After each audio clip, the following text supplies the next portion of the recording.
एकेकाला त्यांनी 20 लाख रुपये तिथं असे दिले, अशी चर्चा लोकांमध्ये आहे। आमचे उमेदवार सगळे सामान्य घरातले 10 वर्ष जर त्यांनी काम केलं तरी 20 लाख रुपये त्यांना कमवता येणार नाही। एवढं सहज ते येतात, 20 लाख 25 लाख जो काही आकडा असेल तो देऊन ते तिथं या 4 लोकांना त्यांनी फोडलं। ते शेवटी भीतात। आमच्या पुढं खूप मोठी शक्ती आहे। आज त्यांच्याकडे सत्ता आहे, त्यांच्याकडे पैसे आहेत, संस्था आहेत मोठे मोठे, हे सगळे तिथं काम पण करत असतात। दादांचे 8 उमेदवार बिनविरोध आलेले आहेत, त्यामुळे कसं काय वाटतं काय त्या 8 पैकी साधारण 4 उमेदवार म्हणजे 4 सीटवर आमचे उमेदवार होते आणि एकेकाला त्यांनी 20 लाख रुपये तिथं असे दिले, अशी चर्चा लोकांमध्ये आहे। आमचे उमेदवार सगळे सामान्य घरातले, सगळे कष्ट करणारे उमेदवार आहेत। त्यांच्या 10 वर्ष जर त्यांनी काम केलं तरी 20 लाख रुपये त्यांना कमवता येणार नाही। एवढं सहज ते येतात, 20 लाख 25 लाख जो काही आकडा असेल तो देऊन ते तिथं या 4 लोकांना त्यांनी फोडलं। त्यापैकी 1 आणि 2 उमेदवार नवीनच आमच्याकडे आले। ते पूर्वी पक्षामध्ये नव्हते, पक्षाचं काम ते करत नव्हते। त्यांनी आम्हाला सांगितलं की तुम्ही जर आम्हाला संधी दिली तर मग आम्ही चांगलं काम करून जाऊ। आम्हाला वाटलं आपण त्यांच्यावर विश्वास करू, ते चांगलं काम करतील आणि बरेच लोक मुद्दामून असं हे करण्यासाठी पण येतात, कारण ही सवय बारामतीकरांना आता 30-35 वर्षापासून सत्ताधारी पक्षांनी लावलेली आहे। बारामतीकरांना म्हणजे उमेदवारांना, जे कोण तिथं कॅन्डिडेट म्हणून इच्छुक असतं त्यांना।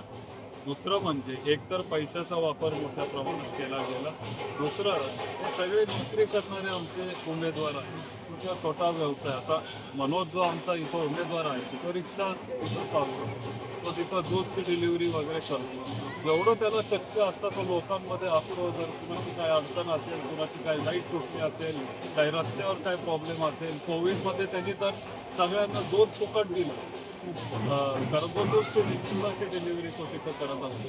म्हणजे शेवटी गरिबाला किंवा सामान्य माणसाला दुसऱ्या गरिबाचं किंवा सामान्य माणसाचं दुःख तिथं कळत असतं आणि त्याच्यामुळं आपण उच्च शिक्षित तरुण स्वच्छ प्रतिमा असलेले आपण सामान्य कुटुंबाचे उमेदवार तिथं दिले। त्यांनी दबाव पण आणला या अशा लोकांना। ते शेवटी भीतात। आमच्या पुढं खूप मोठी शक्ती आहे। आज त्यांच्याकडे सत्ता आहे, त्यांच्याकडे पैसे आहेत, संस्था आहेत मोठे मोठे, हे सगळे तिथं काम पण करत असतात। त्यांच्यावर जर दबाव आणला जात असेल, त्यांच्यावर जर अशी गोष्टी जर केल्या जात असतील तर ते 2-3 लोक सोडून जाणं हे साहजिक आहे। त्याच्यामुळं मी पण त्यांना जबाबदार धरत नाही। म्हणजे आमच्या उमेदवारांना शेवटी लहान माणसाला भीती वाटते, सामान्य घरातला असतो मग तिथं घाबरून जातो की कशाला आपल्याला हे करायचं आहे आणि ह्या मोठ्या लोकांच्या नादी लागायचं। आज पण आमच्या उमेदवारांवर प्रचंड प्रेशर तिथं आणलं जात आहे। हे लोकसभेला आपल्याला बघायला मिळालं, विधानसभेला बघायला मिळालं आणि आता आपल्याला हे नगरपालिकेच्या इलेक्शनमध्ये पण बघायला मिळतंय। तुमच्या माध्यमातून सगळ्या बारामतीकरांना मी विनंती करीन, आवाहन करीन की ह्या वेळेला तुम्ही सामान्य घरातल्या लोकांना तिथं संधी एकदा देऊन बघा।